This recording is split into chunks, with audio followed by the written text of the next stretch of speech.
तार साहब, सिंदूर फेज 1 में इनके मुताबिक लेट नाइट स्कैल्प ऑपरेशन हुआ जिसमें हैमर मिसाइल यूज किए गए इनकी तरफ से, टेरर कैंप्स को हदफ बनाया गया इनकी तरफ से ऑफ कोर्स। और फिर सिंदूर फेज 2 में ये कहते हैं हमने दिन दिहाड़े ऑपरेशन किया है, कामिकाजी ड्रोन्स इस्तेमाल किए हैं, पाकिस्तान आर्मी के एयर डिफेंस यूनिट को हिट कर दिया है। एंड सो हमने इसकी भी तरदीद की है, no defence apparatus or unit or any machinery is compromised at our end. देखिए, एक इक्विपमेंट माइनर डैमेज हुई जिसमें 4 जवान भी आपने सुना ही वो उनको वो जख्मी हुए। डीजीआईएसपीआर ने डिटेल्स दिया आज शाम को। मगर देखिए, अब ये अनमैन्ड ड्रोन्स की तरफ क्यों आए, ये भी एक कहानी है। क्योंकि इनके पायलट्स और इनकी एयरफोर्स का मोराल इतना लो हो गया था, इन्होंने अपने जेट्स पुल बैक किए हैं। बिकॉज वो अब कोई आने को तैयार नहीं था। 5 रफाइल जब शूट डाउन हो जाए तो उस एयरफोर्स का क्या मोराल होगा, और वो कैसे सामना करेंगे किसी भी आगे मुखालिफ का। तो मैं ये समझता हूं कि ये अनमैन्ड ड्रोन्स की तरफ जाना, बिल्कुल इंफॉर्मेशन गैदरिंग और एयर डिफेंस को टेस्ट करना और कई आबादियों को, मिलिट्री इंस्टॉलेशंस को अटैक करना जरूर मकसद था। मगर अब अनमैन्ड ड्रोन्स की तरफ गए हैं क्योंकि इनकी एयरफोर्स नाकाम हो चुकी। तो ये ड्रोन्स तो हमने इस तरह गिराए हैं जिस तरह गिराने का हक था। तो मैं समझता हूँ कि they are on the defensive now, और अब इनके पास पत्ते खत्म होते जा रहे हैं। They have no more cards to play. Bharat की ऑप्शन जो है वो आहिस्ता आहिस्ता खत्म हो गई है। सर, मकारी की कोई हद नहीं होती, so don't hold your breath on that. Speaking of which sir, ये आज इनके फॉरेन सेक्रेटरी से जो आपने दावा किया कि इनके 40 से 50 सोल्जर जो हैं हमने मार दिए हैं, उसके हवाले से पूछा ही नहीं किसी ने सवाल, तो उन्होंने जवाब ही नहीं दिया। लेकिन उनसे जब पूछा गया, क्योंकि भारतीय मीडिया ये बहुत प्रचार कर रहा है और उसको फैला रहा है कि जैश ए मोहम्मद के मसूद अजहर के खानदान के बंदे मारे गए, इसका भी जवाब उन्होंने नहीं दिया। उन्होंने, because he was not in a position to give anything. ये भी कोई भी पूरे इंडिया, कोई भी दुनिया का ऐसा कोई मीडिया नहीं है सर जो इसकी तस्दीक कर रहा है। So is this also a part of the rhetoric या फॉल्स मिस इन्फॉर्मेशन जो भारत फिर आ रहा है? टोटली। देखिए, जो लोग इसमें शहीद हुए हैं, आइडेंटिफाइड हैं, उनके जनाजे हुए हैं, मिलिट्री पर्सनल, हमारे वजीरों ने, ऑफिशियल्स ने उनके जनाजों में शिरकत की है। तो ये भारत का एक झूठा प्रोपेगेंडा था और फेक सोशल मीडिया अकाउंट्स बना के भी इसको फैलाया गया। हमने उसको फेक स्टैम्प भी किया है। और अब तक देखिए, भारतीय फॉरेन सेक्रेटरी को चाहिए था इसका जवाब देते ना, because he was not in a position to हाँ, रिप्लाई, बिकॉज उनको पता था ये झूठ है और मैं इसको सब्सटैंशिएट नहीं कर सकूंगा किसी भी वेरीफाइबल इंफॉर्मेशन के साथ। इसलिए उन्होंने रिफ्रेन किया। तो ये बहुत बड़ा झूठ इनका पकड़ा गया है। क्योंकि जैश ए मोहम्मद और लश्कर तैयबा के झूठ और ये तमाम तर एक नैरेटिव जो है, इसको ये बहरहाल रिकॉन्कॉक्शन नहीं खत्म होती। मुझे बताइएगा तार साहब के कौन सी दुनिया के वर्ल्ड कैपिटल से अभी तक गुफ्तगू शनीद आगे बढ़ी है? बिकॉज मार्को रूबियो से भी गुफ्तगू हुई है हमारी वजीर आजम साहब की। एक बार फिर से, are we being told to step down? देखिए, आज वजीर आजम साहब ने बड़ा उनको क्लियरली ये बताया कि पाकिस्तान इसमें अग्रेसर नहीं है, भारत इसमें अग्रेसर है। और हमने हमारे बहुत ही कीमती जानों का इसमें जो है वो ज़िया हुआ है। और हमारे शहरी शहीद हुए हैं, औरतों और बच्चों को टारगेट किया गया है। हमारे लोगों में इसमें बड़ी तशवीश पाई जाती है। एंड पाकिस्तान का यूएन चार्टर के मुताबिक एक हक है रिस्पॉन्ड करने का। तो ये बात तो बड़ी क्लियरली उनसे हुई है। और मैं समझता हूँ कि इंटरनेशनल कम्युनिटी पूरी देख रही है कि क्योंकि इंडिया ने पहल की, इंडिया पहलगाम से भी भागा और इसमें भी पहल कर दी। तो मैं समझता हूँ कि ये इंडिया की पोजीशन बड़ी डिफेंसिव है। India will have to take a step back, क्योंकि ना वो पाकिस्तान के खिलाफ एविडेंस दे सके, ना पहलगाम से लिंक कर सके। और अब इन हमलों को, अनप्रोवोक्ड अटैक्स को वो कैसे डिफेंड करेंगे? और पाकिस्तान का राइट अब एस्टैब्लिश हो चुका है। तो आई थिंक इंटरनेशनल कम्युनिटी भी देख रही है कि पाकिस्तान का केस अब बहुत स्ट्रांग है। एंड पाकिस्तान का रिस्पॉन्स जो भी होगा वो जस्टिफाइड होगा। और मगर तार साहब, सदर डोनाल्ड ट्रंप उम्मीद तो बहुत कर रहे हैं लेकिन कोई किरदार अदा करते नहीं दिखाई दे रहे। और आज भी सीएनएन ने इस सवाल का जवाब शायद ढूंढने की कोशिश कुछ यूं की और ये लिखा कि भारत की जानिब से जो मिसाइल हमले को शर्मनाक करार देने के बावजूद भी सदर डोनाल्ड ट्रंप का ये कहना है कि ये दोनों ममालिक 1500 साल से लड़ रहे हैं, ये वाजे करता है कि शायद हालिया अमरीकी इंतजामिया ने यूएस फॉरेन पॉलिसी प्लेबुक को बैक बर्नर पर डाल दिया है। नए असूल हैं, नए प्रिंसिपल्स वजह करने की शुरुआत हो मैं चुकी है। डोनाल्ड ट्रंप जो उनकी नजर, जी। मैं ये समझता हूं कि भारत की बड़ी तवक्कुआत थी कि पहलगाम के वाकये के बाद बहुत सारे ममालिक पाकिस्तान को मुर्दे इल्जाम ठहराएंगे, पाकिस्तान को दबाव का शिकार करेंगे और भारत की यकतरफा हिमायत के अंदर आ जाएंगे। Unfortunately for India, that has not happened. और जब भी प्रेसिडेंट डोनाल्ड ट्रंप की स्टेटमेंट आई है, उन्होंने कहा है कि मैं दोनों ममालिक के करीब हूं, दोनों ममालिक से हमारे अच्छे ताल्लुकात हैं और उन्होंने एक अच्छा बैलेंस क्रिएट किया है, जो कि मैं समझता हूँ कि एक अच्छी बात है और भारत को इससे खासी मायूसी का सामना करना पड़ा है। Sir but the fact remains के बैलेंस की तो जरूरत ही नहीं थी ना इधर। इंडिया तो एग्रेसर है, हम तो विक्टिम है। We don't need balance, we need के fine, they call that's out the fine. Aggressor as the India की एग्रेसर।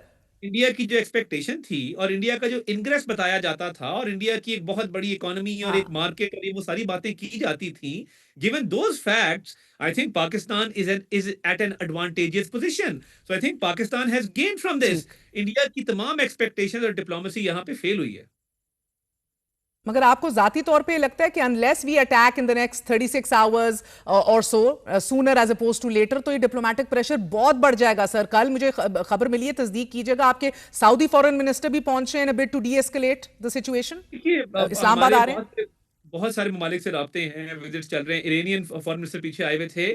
देखिए बात ये है कि पाकिस्तान का जब राइट एस्टैब्लिश हो चुका for self defence under the UN charter, तो फिर I think Pakistan has that right और उसी राइट के तहत पाकिस्तान की नेशनल सिक्योरिटी कमेटी ने ऑथराइज किया है आर्म्ड फोर्सेस को रिस्पांस के लिए। तो our response will be legal, will be justified and will be according to the international conventions. तो उसमें हमें कोई ऐसा कदगन नहीं है इस चीज के ऊपर। सर बरखा दत्त ने ट्वीट किया है, a Pakistani pilot is in Indian custody, more details are awaited. Pakistani pilot भारतीय कस्टडी में है। This as India thwarts multiple missile and drone attacks by Pakistan on Jammu, Pathankot, Udhampur, Srinagar, RS Pura, Jaisalmer, all attempts are foiled. Pakistani pilot भारतीय कस्टडी में है। Sir are you in a position to comment on this? कि मैं बरकत दत्त को कहूंगा कि बॉलीवुड कम देखें और बॉलीवुड की इनएक्शन कम करें। ये this is the real world और थोड़ा सा जरा wake up and see the reality that is going on around you.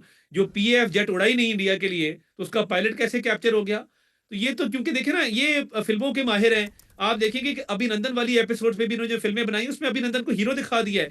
कोई और अभिनंदन की जगह होता, घर से बाहर ना निकलता, शर्मिंदगी के बायस के जहाज भी गिर गया, मार भी खा ली और हाँ। लॉस भी करवा लिया और हार भी मान ली और उसके बाद फिल्में बन रही हैं। तो ये जो फॉल्स ग्लोरिफिकेशन है, जो झूठे हीरोज हैं, भारत से ज्यादा झूठे हीरोज बनाने वाला मुल्क कोई नहीं है। नंबर 1 है इस काम के अंदर। और आप सो इसकी खुल के तरदीद कर रहे हैं, पाकिस्तान का कोई एब्सोल्युटली। पायलट, कोई फौजी, कोई कोई ऐसा अफसर जो है भारतीय कस्टडी में नहीं है? सवाल ही पैदा नहीं होता। Totally denied and rejected.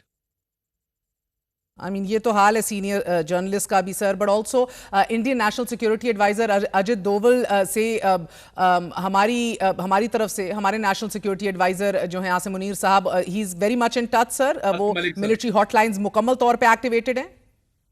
देखिए आसिम मलिक साहब का एक राब्ता जिसका डीपीएम ने बताया वो जरूर हुआ, बट उसके बाद आई थिंक मजीद कोई ऐसा राब्ता मेरे नोटिस में तो नहीं है। और उसके बाद सिचुएशन बड़ी चेंज हुई है। तो पाकिस्तान का तो स्टांस वही है कि Pakistan will respond at a time and place of its choosing. तो मैं समझता हूँ कि वही एनएससी की जो डिक्लेरेशन था उसी के मुताबिक हम चल रहे हैं। ओके और सर एक और बात मैं आपसे जानना चाह रही थी, because of course you're in the thick of things sir. ये लीगल एक्सपर्ट्स का गौर व फिक्र करना, पॉन्डर करना इस बात के ऊपर कि हम किस हद तक जा सकते हैं, how far can we actually go international law के मुताबिक रिटेलिएशन के हवाले से beyond immediate defence. Have you thought about that? देखिए मैं समझता हूँ कि ये बड़ी सेंसिटिव बात है। इसको ऑब्वियसली स्ट्रैटेजी मीडिया पे तो डिस्क्लोज नहीं हो सकती, but what I can say is कि हमारा जो रिस्पांस होगा वो बिफिटिंग होगा, बिकॉज इन्होंने हमारी सिविलियन पॉपुलेशंस को अटैक किया है। और हमने जो लाइन ऑफ कंट्रोल पे जितनी फायर का एक्सचेंज हुआ, जो भी स्कर्मिशेस हुए, वो सारी हमने इनकी मिलिट्री इंस्टॉलेशंस को टारगेट किया। तो सिविलियंस को मारने का, औरतों बच्चों को मारने का तो कहीं कोई हक नहीं था ना।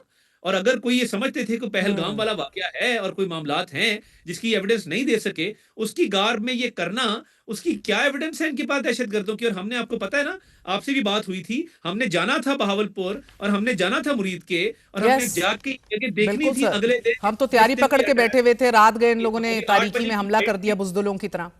हमारी 8 बजे की फ्लाइट थी और हमने ये दोनों जगह देखनी थी और वहां पे फैमिली से भी मिलना था जिनको ये दहशतगर्द कह रहे हैं, जो औरतें हैं, बच्चे हैं और बिल्कुल एक पीसफुल सिटीजन हैं। तो उस दिन ये हमला हुआ।